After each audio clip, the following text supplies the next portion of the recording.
Hello everyone, welcome back to our channel. দেখো, SSC staff selection commission, central staff selection commission, তারা একটা revise calendar publish করেছিল এবং সেই অনুযায়ী যে জুন মাসে আমাদের হচ্ছে পরপর 5টা হচ্ছে নোটিফিকেশান বেরোবে এবং তার মধ্যে 2nd জুন আমাদের যে নোটিফিকেশানটা আসার কথা ছিল, যে selection post 13th selection post যেটা, সেটার অলরেডি পাবলিশ হয়েছে, তোমরা জানো। সেটা হচ্ছে টোটাল 2400 প্লাস হচ্ছে আমাদের ভ্যাকেন্সি আছে এবং আমরা এই ভিডিওতে মোটামুটিভাবে পরীক্ষার প্যাটার্ন কী আছে, কি কি প্রসেসে পরীক্ষাগুলো হবে, সেগুলো আমরা সব আলোচনা করবো একটা একটা করে। ঠিক আছে, ছোট একটা তোমাকে সামারি বলে দিই। অ্যাকচুয়াল এই সিলেকশন পোস্ট যে এক্সামটা হয়, এটা অ্যাকচুয়ালি কি, এসএসসি তো already graduate level, under graduate level এবং হচ্ছে এমটিএস লেভেলের পরীক্ষা কন্ডাক্ট করে, তোমরা জানো। কিন্তু তার বাইরেও কিছু মিনিস্ট্রি থাকে, কিছু ডিপার্টমেন্ট থাকে, যাদের থেকে ভ্যাকেন্সি নিয়ে, যেগুলো হচ্ছে মোটামুটিভাবে তুমি ধরে রাখো যে সিজিএলএ বা সিএইচএসএলে যে ভ্যাকেন্সিগুলো পাবলিশ বা ডিপার্টমেন্ট থেকে যায় না, সেগুলো নিয়ে হচ্ছে আমাদের হচ্ছে এই সিলেকশন পোস্ট। ঠিক আছে, এবং সবথেকে ইন্টারেস্টিং বিষয় হচ্ছে এই সিলেকশন পোস্টের কিন্তু এক্সাম একটাই হয়। এই সিলেকশন পোস্ট পরীক্ষাটাতে কিছু পজিটিভ দিক আছে, কিছু নেগেটিভ দিকও আছে। প্রথমে পজিটিভ দিকগুলো বলি। পজিটিভ দিক হচ্ছে এখানে graduate level, under graduate level এবং ম্যাট্রিক লেভেল, তিনটে আলাদা আলাদা সেগমেন্টে পরীক্ষা হয়। যদি তুমি ম্যাট্রিক পাস করেছো, মানে মাধ্যমিক পাস করেছো, তাহলে তুমি এই পরীক্ষা দিতে পারবে যদি তোমার কিছু ক্রাইটেরিয়া ম্যাচ হয়। যদি তুমি 12 পাস করেছো, তাহলে তুমি ম্যাট্রিক পরীক্ষাও দিতে পারবে, মানে মাধ্যমিক লেভেলের পরীক্ষাও দিতে পারবে, এবং তুমি হচ্ছে 12 লেভেলের পরীক্ষাও দিতে পারবে। আর তুমি যদি গ্র্যাজুয়েট হও এবং তোমার যদি এজ ম্যাচ করে, কত বয়স পর্যন্ত কোন কোন ডিপার্টমেন্ট আছে পরীক্ষা দেওয়া হয়, সেটা আমরা প্রত্যেকটা দেখব। যদি তুমি গ্র্যাজুয়েট হও, তুমি তিনটেই পরীক্ষা দিতে পারবে।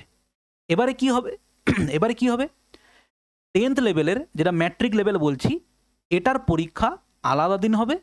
তুমি ভাবছো যে স্যার আমি তো তিনটেই ফর্ম ফিল আপ করবো, তাহলে পরীক্ষা কি একসাথে পড়বে? একদমই না। আর এই ইনফরমেশানগুলো বলছি যারা তোমরা নতুন তাদের জন্য, পুরনো যারা তারা জানে জিনিসটা, যারা নতুন তাদের জন্য বলছি। ম্যাট্রিক লেভেলের পরীক্ষা ধরো তিন তিন তিন দিন হলো, তিনটে করে শিফটে 9টা শিফট হয়ে গেল। তারপরে 12 লেভেলের পরীক্ষা হলো, 12 লেভেলে হচ্ছে তুমি 12 লেভেলের পরীক্ষাও দিতে যাবে। যদি তুমি গ্র্যাজুয়েট লেভেলের এলিজিবল হও, তুমি গ্র্যাজুয়েট লেভেলেও পরীক্ষা দিতে পারবে। দ্বিতীয় পয়েন্ট, তুমি যে কোনো রিজিয়নে ফর্ম ফিল আপ করতে পারো। পরীক্ষার সেন্টার তুমি যেখানে চুজ করবে তিনটে, সেখানেই তোমার পরীক্ষার সেন্টার পড়বে। এরকম নয় যে যে রিজিয়নে তুমি ধরো সেন্ট্রাল রিজিয়নে ফর্ম ফিল আপ করলে, তাহলে তোমাকে কি সেন্ট্রাল রিজিয়নে ফর্ম পরীক্ষা দিতে যেতে হবে? না। তুমি ধরো ওয়েস্টার্ন জোনে করলে বা আমাদের জন্য ইস্টার্ন জোনে করলে, তাহলে তুমি ইস্টার্ন জোনেই ফর্ম ফিল আপ করবে, ইস্টার্ন জোনেই পরীক্ষা দিতে পারবে। এই পরীক্ষার আর একটা সুবিধা কি, পরীক্ষা একটাই মাত্র হয়। এরকম হয় লেভেল 7-এরও এখানে পরীক্ষার তুমি একটা পরীক্ষা দিয়েই তুমি কোয়ালিফাই করতে পারো। যেটা হচ্ছে সিজিএলের ক্ষেত্রে তোমাকে দুটো পার্ট দিতে হতে পারে, তিনটে পার্ট, দুটো পার্ট হতে পারে। সিএইচএসএল এর ক্ষেত্রে তোমাকে টিয়ার 1 টিয়ার 2 দিতে হতে পারে। কিন্তু এখানে লেভেল 7-এরও তুমি একটা মাত্র পরীক্ষা দিয়ে কিন্তু সিলেক্ট হতে পারো। এইগুলো হচ্ছে সামান্য কিছু পজিটিভ দিক। নেগেটিভ দিক ভাই প্রচুর আছে। কীরকম নেগেটিভ দিক তোমাকে এক্ষুনি দেখাবো।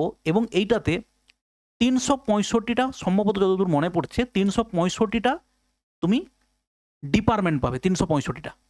365টার মধ্যে তুমি 365টাতে যদি ফিড হও, তুমি 365টাই ফর্ম ফিল আপ করতে পারো। কিন্তু তুমি যদি জেনারেল ক্যাটাগরি থেকে বিলং করো, তোমাকে 365টা সিটের জন্য ফর্ম ফিল আপের জন্য 365 × 100 তোমাকে দিতে হবে, যেগুলো সিজিএলের ক্ষেত্রে হয় না। সিজিএলে কি তুমি একটা ফর্ম ফিল আপ করলে তুমি প্রত্যেকটা লেভেল 1, লেভেল 2, লেভেল 3, যাই হোক যতগুলো লেভেল আছে প্রত্যেকটার জন্য তুমি হচ্ছে সিলেক্টেড হলে। কিন্তু এর ক্ষেত্রে তোমাকে প্রত্যেকটা লেভেলের জন্য, প্রত্যেকটা লেভেলের যে ডিপার্টমেন্ট তুমি চুজ করবে, ধরো লেভেল 6-এ 3টে ডিপার্টমেন্ট তুমি চুজ করলে, 3টে ডিপার্টমেন্টের জন্য 100 100 100 করে তোমাকে ফর্ম ফিল আপ করতে হবে। এইটা হচ্ছে এখানকার ড্রব্যাক। দ্বিতীয় ড্রব্যাক কি, তুমি যদি সামহাউ সিলেক্ট হয়েও যাও, জয়েনিং হতে হতে ভাই কিন্তু প্রচুর চাপের ব্যাপার। উপরের লেভেলগুলো জয়েনিং 5 মাস, 6 মাস, 7 মাস, 8 মাসে হয়, মোটামুটি হয়। কিন্তু এরকমও ঘটনা আছে 2 থেকে 3 বছর লেগে গেছে হচ্ছে লেভেল 3, লেভেল 4-এ জয়েনিং করাতে। এটা একটা বিশাল বড় ড্রব্যাক। 3 নম্বর ড্রব্যাক কি, ভ্যাকেন্সি একদমই কম বলা যেতে পারে। হয়তো কোনো ডিপার্টমেন্টে 4টে ভ্যাকেন্সি, কোনো ডিপার্টমেন্টে 5টা ভ্যাকেন্সি, কোনো ডিপার্টমেন্টে 2টো ভ্যাকেন্সি, কোনো ডিপার্টমেন্টে জেনারেলে কোনো ভ্যাকেন্সিই নেই। এটা একটা বড় ড্রব্যাক। কিন্তু আর একটা দিকে দেখতে গেলে ফর্ম ফিল আপ খুব কম ছেলে মেয়ে এখানে ভাই করে। ঠিক আছে, একমাত্র যারা একটা সার্টেন লেভেলে চলে আসে তারা ভালোভাবেই জানে যে এই ডিপার্টমেন্ট বা পরীক্ষা একটাই পরীক্ষা, এবং কোশ্চেনের লেভেল তুমি বিশাল কিছু হার্ড, বিশাল কিছু ইজি এরকম ভাবার দরকার নেই। কারণ এরকমও দেখা গেছে কিছু কিছু সময়ে এমটিএসে এমন প্রশ্ন এসেছে, সিএইচএসএল তার থেকে সহজ প্রশ্ন এসেছে, সিএইচএসএল এ যেমন প্রশ্ন এসেছে সিজিএল তার থেকে সহজ প্রশ্ন এসেছে। অতএব এসএসসি অনেক সময় কি করে যে এইগুলোর মানে যতটুকু মেজারমেন্ট থাকা উচিত সেটার কম বেশি হয়ে যায়। ঠিক আছে, তো এই হচ্ছে মোটামুটি তোমাকে ছোট কয়টা ইনফরমেশান বললাম। তোমার যেটা জানার যদি কিছু ইচ্ছা থাকে এক্সট্রা, তুমি অবশ্যই কমেন্ট করো। আর একটা জিনিস, এখনো পর্যন্ত কিছু ছেলেমেয়েকে আমি এখনো দেখছি, আমি বারবার প্রত্যেকটা ভিডিওতে বলে যাই, ভাই ইংলিশটা পড়াশুনো করার হ্যাবিট বানাও। এটা নয় যে আমি স্যার শুধু ইংলিশের সাবজেক্টটাই ইংলিশে পড়বো, এই হ্যাবিট ভাই ছেড়ে দাও। নাহলে তুমি ওই হ্যাবিটের চক্করে পড়ে অন্যান্য সাবজেক্টগুলো পড়তে গিয়ে তোমার ইংলিশটা অটোমেটিক্যালি তোমার পেছনে চলে যাচ্ছে, তুমি বুঝতে পারছো না। এখানে প্রচুর ছেলেমেয়ে কমেন্ট করছে, স্যার পরীক্ষাটা কি ইংলিশে বাংলায় দেওয়া যাবে? পরীক্ষা ভাই এটা বাংলায় দেওয়া যাবে না, এটা হয় হিন্দি না হলে ইংলিশেই তুমি দিতে পারবে, নোটিফিকেশানে বলা আছে। ঠিক আছে, আর যদি তুমি ভাবো যে আমি শুধু বাংলায় পড়ে প্রচুর কমফোর্টেবল হয়ে পরীক্ষা দিয়ে সিলেক্ট হয়ে যাব, অবশ্যই সিলেক্ট হয়ে যাও, তারপরে এসে কমেন্ট করবে। ঠিক আছে ভাই, ভালোর জন্য বলছি, এখনও সময় আছে। ইংলিশটাকে পড়ো, অন্যান্য সাবজেক্টগুলোকেও ইংলিশে পড়ার চেষ্টা করো, তাতে তোমার ইংলিশ পড়ার একটা হ্যাবিচুয়েট হবে আস্তে আস্তে। না হলে ইংলিশ থেকে দূরে পালিয়ে যত যাবে, আস্তে আস্তে সিলেকশনের সময়টাও পিছিয়ে চলে যাবে। ঠিক আছে ভাই, দেখো এটা হচ্ছে আমাদের অ্যাপ, এটা হচ্ছে আমাদের টেলিগ্রাম চ্যানেল। তাহলে চাইলে তুমি জয়েন হতে পারো। অ্যাপ ডাউনলোড করলে তুমি এখানে free course, paid course, mock test, বিভিন্ন জিনিস, প্রিভিয়াস ইয়ার প্রশ্ন সব এখানে দেওয়া আছে। ঠিক আছে, ডেসক্রিপশানে লিঙ্ক আছে, ওখান থেকে তুমি ডাউনলোড করতে পারো। আর এটা হচ্ছে আমাদের স্যার টেলিগ্রামে হচ্ছে তুমি প্রিভিয়াস ইয়ারের প্রশ্ন বা মক টেস্ট বা বিভিন্ন ধরনের যে নোটিফিকেশান সেগুলো সব আমরা টেলিগ্রামে আপডেট দিয়ে থাকি। দেখো গুরুত্বপূর্ণ তারিখ, তুমি মোটামুটিভাবে আমাদের যদি ওয়েবসাইটে চলে যাও, এসএসসির যে ওয়েবসাইট আছে, দেখো এসএসসির যে ওয়েবসাইট আছে, তুমি যদি ssc.gov.in এই ওয়েবসাইটে যাও, তুমি এই নোটিফিকেশান 3টে দেখতে পাবে। একসঙ্গে পিএসসি 2 তারিখে নোটিফিকেশান বার করেছে। এসএসসি আজ পর্যন্ত এসএসসির কাছে কোনো নর্মালাইজেশনের সূত্র কোনো পাবলিশ করেনি। এইবারে এসএসসি কীভাবে নর্মালাইজ করবে সেটার একটা তারা প্রসেস বলেছে। এটা নিয়ে আমরা পরে ডিটেলস কোনো সময় আলোচনা করব। এবং অ্যাপ্লিকেশান থ্রু মাই SSC mobile app, play store থেকে মাই এসএসসি ডাউনলোড করে তুমি মোবাইল থেকেও ফর্ম ফিল আপটা করতে পারো। ঠিক আছে, অবশ্যই। এরপরে দেখো তুমি notice for phase 13 2025 selection process, তুমি যদি এটা খোলো দেখবে তোমার এখানে ডিটেলসে প্রত্যেকটা জিনিস দেওয়া আছে। দেখো সেইগুলোকে জিস্ট করে আমরা বানিয়েছি। Date of submission of online application 2 তারিখ থেকে অলরেডি শুরু হয়েছে। কয়েকদিন ওয়েট করে যাও। কেন বলছি তোমাকে, এখানে 365টা ভাই পোস্ট আছে, ডিপার্টমেন্ট আছে। সেখানে তুমি কোনটার জন্য এলিজিবল, তুমি ম্যাট্রিক লেভেলে পরীক্ষা দিতে যাও, তুমি ফ্রেশ ক্যান্ডিডেট, তুমি কোন ডিপার্টমেন্ট কোন পোস্টটা সিলেক্ট করতে পারো সেটা তোমাকে আমি সাজিয়ে দেবো। 2-3 দিন বা 4টে দিন ওয়েট করো। ফর্ম ফিল আপের লাস্ট ডেট আছে 23 তারিখ, তার আগে আমি তোমাকে বানিয়ে দেবো। আজকে কত তারিখ? 3 তারিখ। তুমি মোটামুটি 7 থেকে 8 তারিখের মধ্যে পুরো ডিটেলস ভিডিও তোমাকে আমি দিয়ে দেবো যে তুমি কোন ডিপার্টমেন্ট তুমি চুজ করতে পারো। ঠিক আছে, দেখো last date and time for receipt of online application হচ্ছে 23/6। Last date and time for making online fee payment হচ্ছে এটা দেওয়া আছে।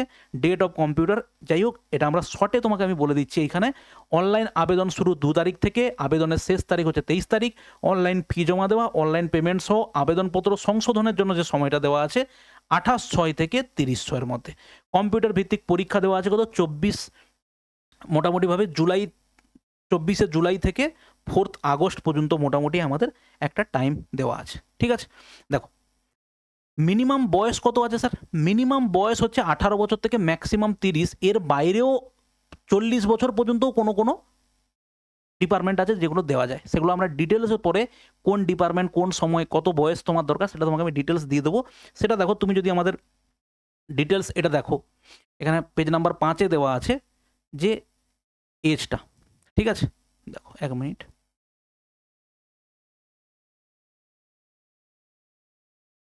দেখো এটা হচ্ছে আমাদের পেজ নাম্বার 5। পেজ নাম্বার 5-এ দেওয়া আছে, দেখো age limit for the particular category of the post is mentioned in post details annexure 3 against each category. দেখো for the post which age limit 18 থেকে 25 candidate must have been born not earlier than এত। এবার তোমাদেরকে আগেও কোনো ভিডিওতে বলেছিলাম যে তোমরা সব সময় চেষ্টা করবে যে তোমার ডেটটা কোন ডেটে তোমার হচ্ছে এজটা, তোমার ডেট অফ বার্থ এবং কোন ডেট থেকে কোন ডেটে, এখানে দেখো অলরেডি দেওয়া আছে 2/8/2000 থেকে তার মধ্যে 01/8 আগস্ট, 1 আগস্ট 2007, 2000 এর মধ্যে হচ্ছে তোমার হতে হবে কি বলো, ডেট অফ বার্থ হতে হবে। ঠিক আছে, এরপরে দেখো for the post for which age limit 18 থেকে 27, 18 থেকে 28, 18 থেকে 30, 18 থেকে 35, 18 থেকে 37, 18 থেকে 42 এবং 20 থেকে 25। এরকম কোনো পোস্ট আছে যেখানে এইভাবে ভাগ আছে, 21 থেকে 25, 21 থেকে 27, 21 থেকে 28 এইভাবে ভাগ আছে। তোমাকে আমি লাস্টে একবারে 365টা যে পোস্ট আছে সেগুলো তোমাকে আমি দেখাবো যে কিভাবে দেওয়া আছে। নোটিশটা ভাই তোমরা পড়ো, পড়লে নিজেদের আইডিয়া বাড়বে, ভালো লাগবে, ইন্টারেস্ট বাড়বে। ঠিক আছে, দেখো মোটামুটি এজ রিল্যাক্সেশন কি আছে, ওবিসি 3 বছর, এসসি এসটি 5 বছর, প্রতিবন্ধীর ক্ষেত্রে কি আছে বলো, জেনারেল 10 বছরের ক্ষেত্রে, এবং এসসি এসটির ক্ষেত্রে 15 বছর, 13 বছর, এক্স সার্ভিসম্যান 3 বছর, সেটাও তোমার নোটিশে দেওয়া আছে। ঠিক আছে, আচ্ছা আর একটা জিনিস, এই যে ওবিসি নিয়ে যে গন্ডগোলটা চলছে, ওবিসির ক্ষেত্রে তোমার যদি তুমি সেন্ট্রাল ফরম্যাটের মধ্যে পড়ো তবে গিয়ে তুমি কিন্তু ওবিসির লিস্টে ফর্ম ফিল আপ করবে, না হলে জেনারেল। ঠিক আছে, নেক্সট দেখো যোগ্যতা কি দরকার, এখানে 3টে সেগমেন্টে পরীক্ষা হয়, একটা মাধ্যমিক লেভেল, একটা উচ্চ মাধ্যমিক লেভেল এবং হচ্ছে গ্র্যাজুয়েশন। অবশ্যই তোমার গ্র্যাজুয়েশনের সার্টিফিকেটের ডেট তোমার কিন্তু এর ক্রুশিয়াল ডেটের আগে হতে হবে, মানে তোমার যে ডেটে পরীক্ষা ফর্ম ফিল আপ শেষ হচ্ছে তার আগে কিন্তু তোমার হাতে থাকতে হবে তোমার রেজাল্ট। ওকে, না হলে তুমি পারসিউ করছো স্যার এই বছর আমার লাস্ট ইয়ার, ওগুলো হবে না। ওকে, ঠিক সেম জিনিস মাধ্যমিক এবং উচ্চ মাধ্যমিকের ক্ষেত্রে, যারা এই বছর মাধ্যমিক দিয়েছো তাদের যদি বয়স ম্যাচ করে তুমি পরীক্ষা দিতে পারবে, যদি তুমি এই বছর উচ্চ মাধ্যমিক পাস করেছো অলরেডি তোমার রেজাল্ট হাতে আছে তাহলে তুমি এই পরীক্ষায় বসতে পারবে। ঠিক আছে, দেখো পরীক্ষার সিলেবাস, সিলেকশন প্রসেস কি আছে স্যার, একটাই মাত্র পরীক্ষা হবে, যেটা হচ্ছে তুমি দেখতে পাচ্ছ এর পরে তোমাকে দেখাচ্ছি, সেখানে হচ্ছে কি এই যে যেখানে হচ্ছে রিজনিং বা জিআই বলতে পারি 25টা প্রশ্ন 50 নাম্বার, জেনারেল অ্যাওয়ারনেস 25টা প্রশ্ন 50 নাম্বার, কোয়ান্টিটিভ অ্যাপটিটিউড 25টা প্রশ্ন 50 নাম্বার, ইংলিশ সেখানেও 25টা প্রশ্ন 50 নাম্বার। আবারও বলছি ভাই, ইংলিশটাকে নেগলিজেন্সি দেখিও না, ভালো কথা বলছি তোমাকে, ইংলিশটা তোমার ফাউন্ডেশন তৈরি করবে। আর একটা জিনিস, পড়াশুনো কোনোদিন বিফলে যায় না, তুমি যেটাকে ভাবছো ভাল লাগছে না, এটা স্যার কীভাবে পড়বো বুঝতে পারছি না, তোমাকে যদি বলা হয় যে তোমাকে 3 মাসের মধ্যে চাকরি দেওয়া হবে যদি তুমি ইংলিশটা ভালো করে পড়ে নাও, তুমি মানে জান প্রাণ লাগিয়ে কোনো না কোনো জায়গা থেকে তুমি পড়ে নেবে। নেগলিজেন্সি ভাই দেখিও না। ঠিক আছে, ইংলিশটা ভালো করে পড়ো, দেখবে তোমার কাছে অনেক অপরচুনিটি থাকবে চাকরি পাওয়ার। আর ইংলিশ পড়বে না, হাতে গুনে 5টা 7টা পরীক্ষা দিতে পারবে, তাও স্টেটের পরীক্ষা যদি হয় তো শেষ হয়ে যাবে সেখানটাতে। দেখো, এবং কোনো পোস্টের ক্ষেত্রে তোমার স্কিল টেস্ট দরকার, কম্পিউটার টাইপ টেস্ট বা data entry DEO, computer proficiency test কোনো পোস্টের জন্য দরকার। ঠিক আছে, আর নেগেটিভ মার্কিং কি আছে, প্রতিটা ভুল উত্তরের জন্য 0.5 হচ্ছে নেগেটিভ মার্কিং, যেটা এসএসসির প্রথম থেকে মানে লাস্ট কয়েক বছর ধরে চলে আসছে।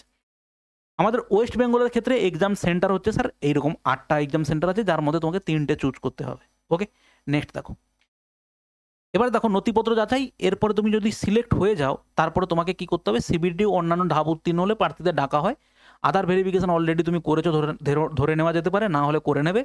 আর যোগ্যতার শর্ত এগুলো হচ্ছে বেকার জিনিস ভাই, 35%, 30% নিয়ে কেউ কোনোদিন চাকরি হয়নি, ম্যাক্সিমাম আপার কাট অফ হচ্ছে বহুত হাই হয়, কাট অফ নিয়েও আমরা পরবর্তীকালে কোনো একটা ভিডিওতে আলোচনা করব। ঠিক আছে, দেখো পরীক্ষা হবে শুধুমাত্র ইংলিশ বা হিন্দিতে, মোট পোস্ট আছে কটা, 365টা পোস্ট নয় 365টা ডিপার্টমেন্ট আছে।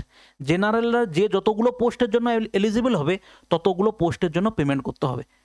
এটা হচ্ছে মেয়েদের জন্য, ফিমেল ক্যান্ডিডেট এবং হচ্ছে এসসি এসটি ওবিসি, এদের জন্য হচ্ছে ফিস হচ্ছে লাগবে না। ঠিক আছে, দেখো এটা হচ্ছে আমাদের সিলেবাস, মাধ্যমিকের ক্ষেত্রে স্ক্রিনশট নিয়ে নিতে পারো, অথবা তোমাকে এই পেজটা আমরা টেলিগ্রামে দিয়ে দেবো, তুমি ওখান থেকে দেখে নিতে পারো জেনারেল ইন্টেলিজেন্স কী কী পড়তে হবে, জেনারেল অ্যাওয়ারনেস কী কী পড়তে হবে, কোয়ান্ট কী কী পড়তে হবে, ইংলিশ কী কী পড়তে হবে। এটা মাধ্যমিকের জন্য, এটা হচ্ছে উচ্চ মাধ্যমিকের জন্য এবং এটা হচ্ছে গ্র্যাজুয়েশন লেভেলের জন্য। ঠিক আছে, এবার দেখো যেটা তোমাকে আলোচনা করছিলাম সেটা হচ্ছে কি, একদম তুমি যদি লাস্ট পেজের দিকে চলে যাও তুমি দেখতে পাবে তোমার পোস্টগুলো এখানে, ডিপার্টমেন্টগুলো দেখো,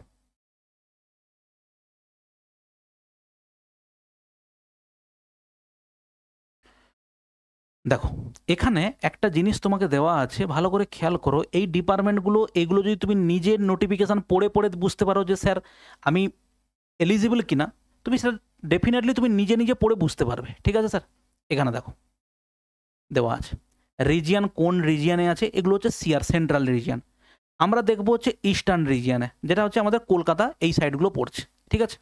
এই হচ্ছে আমাদের দেখো ইস্টার্ন রিজিয়ানে আছে এখানে। কোথা থেকে শুরু,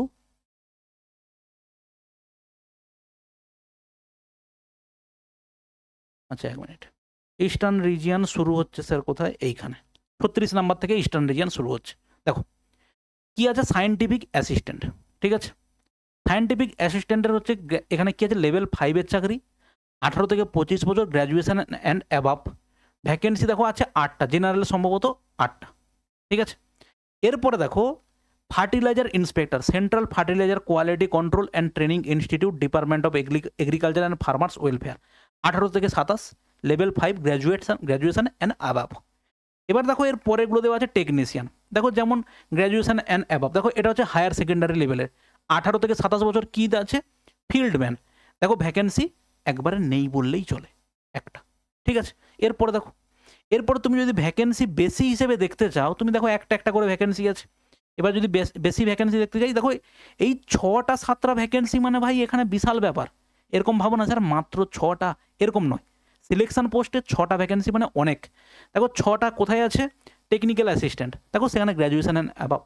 আবার দেখো এখানে আছে 9টা ভ্যাকেন্সি, 9টা কোথায় আছে, library and information assistant general, national library, ministry of culture, যেটা আমাদের কলকাতাতে আছে, লেভেল 6-এর চাকরি, গ্র্যাজুয়েশন অ্যান্ড অ্যাবাভ। দেখো 9টা হচ্ছে আছে টোটাল, ঠিক আছে। টোটাল হচ্ছে 9টা ভ্যাকেন্সি। 8টা কোথায় আছে, লাইব্রেরি ক্লার্ক, এটাও ন্যাশনাল লাইব্রেরিতে। এইগুলো তোমাদের জন্য হেল্পফুল হতে পারে, ঠিক আছে। এবার দেখো ভালো করে বোঝো এবারে, এই একটা তুমি যদি পিডিএফটাতে দেখো, এই একটা ওয়েবসাইট দেওয়া আছে, ঠিক আছে। এই ওয়েবসাইটে তুমি যদি ক্লিক করো, তুমি হচ্ছে এসএসসির পেজে চলে যাবে, ওয়েবসাইটে। ওখানে গিয়ে তুমি প্রত্যেকটা পোস্টের ডিটেলস জানতে পারবে নিজে নিজে, আমি বানিয়ে দেওয়ার আগেও তুমি নিজে জানতে পারবে। সিলেক্ট এক্সামিনেশন কি করবে, একদম নিচের দিকে চলে আসবে, দেখো এখানে দেওয়া আছে level phase 13 2025 selection post. Select region করবে, ইস্টার্ন রিজিয়ন করলাম আমি, এখানে সার্চ করলাম।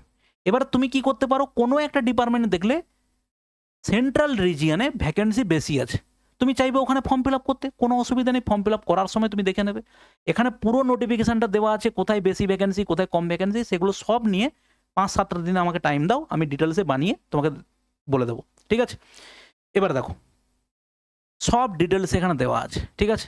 এবারে আমরা ওখানে যে জিনিসটা দেখে এলাম সেটা যদি আমরা এখানে চেক করি, দেখো library and information assistant level 6-এর, দেখো এইখানে ক্লিক করলাম, এখানে হচ্ছে আমরা পেয়ে যাবো যে কী কী ব্যাপার আছে।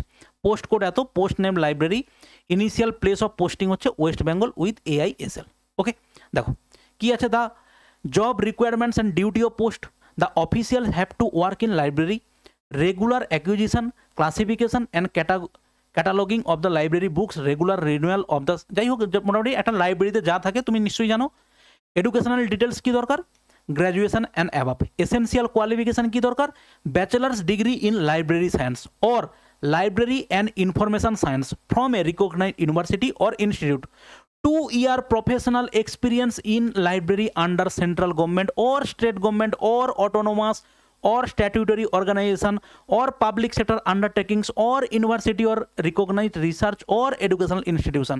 মানে তোমাকে লাইব্রেরি সায়েন্স পড়ে থাকতে হবে, অথবা তুমি লাইব্রেরিয়ান হিসেবে কোনো সেন্ট্রাল গভর্নমেন্ট, স্টেট গভর্নমেন্ট, কোনো এমএনসি, কোনো আন্ডারটেকিংস বা কোনো জায়গাতে ইউনিভার্সিটিতে সেখানকার 2 বছরে তোমার হচ্ছে এক্সপিরিয়েন্স সার্টিফিকেট দরকার। এটা যদি হয় তবে দেখো তুমি বুঝতে পারবে। এবং সেক্ষেত্রে দেখো তোমাকে কি করতে হবে, লেভেল 6-এর চাকরি, এজ লিমিট 18 থেকে 30, গ্রুপ বি নন গেজেটেড। এবার দেখো এখানে কতগুলো পোস্ট আছে, আনরিজার্ভে মাত্র একটা পোস্ট স্যার, একটা মাত্র পোস্ট আনরিজার্ভ। এবারে ভাবো লাইব্রেরি সায়েন্স ভাই কজন পড়ে, যেরকম জেনারেলে ফিজিক্স কেমিস্ট্রি ম্যাথামেটিক্স বা বিএসসি বিএ বিকম যত পড়ে, লাইব্রেরি সায়েন্স ভাই কজন পড়ে। যদি কেউ পড়ে থাকে তার জন্য বিশাল বড় অপরচুনিটি। আবার আমার এই কথা শুনে কেউ আবার লাইব্রেরি সায়েন্স পড়তে চলে যাবে না, কারণ এটা দেখেছি অনেকবার হয়, অনেক টিচার বলে দেয় যে এই পোস্ট হচ্ছে খুব কমজন চাকরি করে, কমজন পরীক্ষায় বসে, অতএব সে চলে যায় লাইব্রেরি সায়েন্স পড়তে আবার, ঠিক আছে, বা যাই হোক এরকম অনেক ডিপার্টমেন্ট এরকম পড়তে চলে যায়। এটা একটা দেখলে, দেখো এটা হচ্ছে আমরা দেখলাম একটা। এরপরে দেখো তুমি একটা দেখো ইস্টার্ন জোনে আপার ডিভিশন ক্লার্ক, ইউডিসি যেটা, ঠিক, আপার ডিভিশন ক্লার্ক লেভেল 4-এর চাকরি, এবার তুমি দেখো এর এসেন্সিয়াল কোয়ালিফিকেশান কী আছে, তুমি নিজে নিজে দেখতে পাবে। এখানে দেখো জব রিকোয়ারমেন্টস কী আছে, এখানে কিন্তু কোনো bachelor degree from a recognize university with a speed of 35 words per minute in English type writing, at correspondent 10,500 key depression per hour, at average key. এখানে দেখো কোনো কিন্তু তোমার এক্সপিরিয়েন্স কিচ্ছু চায়নি তোমার, তুমি কিন্তু আরামসে এখানে অ্যাপ্লাই করতে পারো। তোমার টাইপ টেস্ট স্পিড থাকতে হবে, কোনো সার্টিফিকেট দরকার নেই। এখানে ভ্যাকেন্সি কতগুলো আছে স্যার, এখানে ভ্যাকেন্সি আছে কটা, 9টা ভ্যাকেন্সি। আনরিজার্ভে স্যার 9টা ভ্যাকেন্সি, এসটিতে 1টা ভ্যাকেন্সি, এসসিতে 2টো ভ্যাকেন্সি, ওবিসিতে 6টা, ইডব্লিউএসে 1টা, এই করে দেখো টোটাল 19টা ভ্যাকেন্সি আছে। তুমি আরামসে এই ফর্মটা ফিল আপ করতে পারো, যদি পাস করে যাও তারপর তোমার টাইপ টেস্ট হবে। তো এরকম ধরনের পোস্টের যত ডিটেলস হবে সেটা তোমাকে আমি কোনো একটা ভিডিওতে বলে পিডিএফ বানিয়ে তোমাকে আমি প্রোভাইড করে দেবো, ঠিক আছে। দেখো এখানে তুমি কিছু কিছু জিনিস দেখলে বুঝতে পারবে। দেখো ভালো করে খেয়াল করো, ল্যাবরেটরি অ্যাসিস্ট্যান্ট, তোমাকে নিশ্চয়ই ল্যাবরেটরি সেই জিনিসে তোমাকে হচ্ছে এক্সপিরিয়েন্স থাকতে হবে, যতটুকু আমার মনে হয়। দেখো ল্যাবরেটরি অ্যাসিস্ট্যান্ট লেভেল 3 এর চাকরি। আচ্ছা লেভেল 8 দেখো পাবলিক হেলথ নার্স, যদি কেউ নার্সিং পড়ে থাকো পাবলিক হেলথ নার্স, সেক্ষেত্রে দেখো তার এসেন্সিয়াল কোয়ালিফিকেশান কী আছে, assist and support the officer in charge for planning management implementation of all training teaching research activities of various courses organized by this institute. কোথায় পোস্টিং হবে, West বেঙ্গলে, public health nurse. আচ্ছা এখানে আর কি আছে, assist the support, এত কাজ, এগুলো তোমাকে কাজ বলা হয়েছে। Educational details, BSc nursing or senior nursing and midwifery certificate with diploma in public health nursing from a recognise training institute. দেখো এই জিনিসগুলো কজন পড়ে, ঠিক আছে। তো এরকমভাবে ডিটেলস আমরা আলোচনা করব ডিপার প্রত্যেকটা পোস্ট নিয়ে পরবর্তী কোনো ভিডিওতে। এরপরেও যদি তোমার কিছু কোয়ারি থেকে থাকে অবশ্যই তুমি কমেন্ট করো। জাস্ট তোমাকে ছোটো করে জিস্ট বলে দিচ্ছি, তুমি এখানে matric level, higher secondary level এবং গ্র্যাজুয়েট লেভেলে তুমি পরীক্ষা দিতে পারবে, 3টে আলাদা আলাদা। তুমি গ্র্যাজুয়েট হলে প্রত্যেকটাই দিতে পারবে, হায়ার সেকেন্ডারি হলে হায়ার সেকেন্ডারি এবং মাধ্যমিক লেভেল, আর মাধ্যমিক লেভেলের স্টুডেন্টরা শুধু মাধ্যমিক লেভেল পরীক্ষা দিতে পারবে, ঠিক আছে। পরীক্ষার প্যাটার্ন কী আছে স্যার, 4টে সেকশান আছে, তোমার ইংলিশ, ম্যাথ, রিজনিং এবং হচ্ছে জিকে। প্রত্যেকটা 25টা করে প্রশ্ন, 2 নাম্বার করে থাকবে, টোটাল 200 নাম্বারের পরীক্ষা, 60 মিনিটের হচ্ছে পরীক্ষা হবে। পরীক্ষা একটাই হবে, কোনো কোনো ডিপার্টমেন্টের ক্ষেত্রে টাইপ টেস্ট থাকবে, কোনো কোনো ক্ষেত্রে টাইপ টেস্ট থাকবে না। কোনো কোনো জায়গাতে তোমার হচ্ছে এক্সপিরিয়েন্স দরকার, কোনো কোনো জায়গাতে তোমার এক্সপিরিয়েন্স দরকার পড়বে না, ঠিক আছে ভাই। এই হচ্ছে গেল আমাদের ডিটেলস সিলেকশন পোস্টের ভিডিও। পরবর্তীকালে তোমার এজ নয়, এই প্রত্যেকটা ডিপার্টমেন্ট রিকোয়ারমেন্ট নিয়ে আমরা একটা ভিডিও করব, আর একটাতে আমরা আলোচনা করব যে এর কিভাবে তোমার প্রমোশনাল স্কোপ আছে, স্যালারি কত হয়, প্রিভিয়াস ইয়ারে কাট অফ কত ছিল, প্রিভিয়াস ইয়ারে ভ্যাকেন্সি কত ছিল, এগুলো নিয়ে পরবর্তীকালে আমরা একটা আলোচনা করব, ঠিক আছে ভাই। দেখা হচ্ছে পরের কোনো ভিডিওতে, ভালো থাকবে, বাই।